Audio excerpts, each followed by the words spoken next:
പ്രധാനമന്ത്രി നരേന്ദ്രമോദിയുടെ അനുശോചന സന്ദേശം വന്നിരിക്കുന്നു.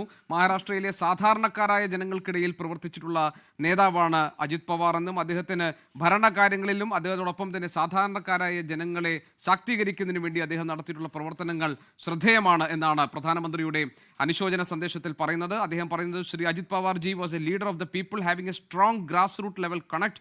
He was widely respected as a hard-working personality at the forefront of serving the people of Maharashtra.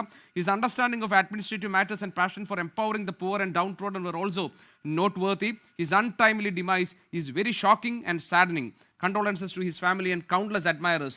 Om Shanti എന്നാണ് പ്രധാനമന്ത്രി നരേന്ദ്രമോദിയുടെ അനുശോചന സന്ദേശത്തിൽ പറയുന്നത്. സാധാരണക്കാരായ ജനങ്ങൾക്കിടയിൽ പ്രവർത്തിക്കുകയും അവരുടെ ഉന്നമനത്തിന് വേണ്ടി നിലകൊള്ളുകയും ചെയ്ത രാഷ്ട്രീയ പ്രവർത്തകൻ എന്ന നിലയിൽ അദ്ദേഹത്തിൻ്റെ ഓരോ ഇടപെടലുകളും ശ്രദ്ധേയമാണ്. അതുമാത്രമല്ല, അദ്ദേഹത്തിൻ്റെ ഈ അപ്രതീക്ഷിതമായ വിയോഗം അദ്ദേഹത്തിൻ്റെ കുടുംബത്തെ മാത്രമല്ല, അദ്ദേഹത്തിന് വരുന്ന ആയിരക്കണക്കിന് വരുന്ന അദ്ദേഹത്തിൻ്റെ ആരാധകരെ ഒന്നാകെ വേദനയിൽ ആഴ്ത്തിയിരിക്കുന്നു. അദ്ദേഹത്തിന് നിത്യശാന്തി നേർന്നുകൊണ്ട് പ്രധാനമന്ത്രിയുടെ അനുശോചന സന്ദേശം വന്നിരിക്കുന്നു. ലോകത്തെവിടെയായാലും ഏത് സമയത്തും 24 വാർത്തകളും ഓഗ്മെന്റഡ് റിയാലിറ്റി പാക്കേജുകളും എക്സ്പ്ലെയിനറുകളും വിശദമായി കാണാൻ ഞങ്ങളുടെ യൂട്യൂബ് ചാനൽ നിങ്ങൾക്ക് സബ്സ്ക്രൈബ് ചെയ്യാം.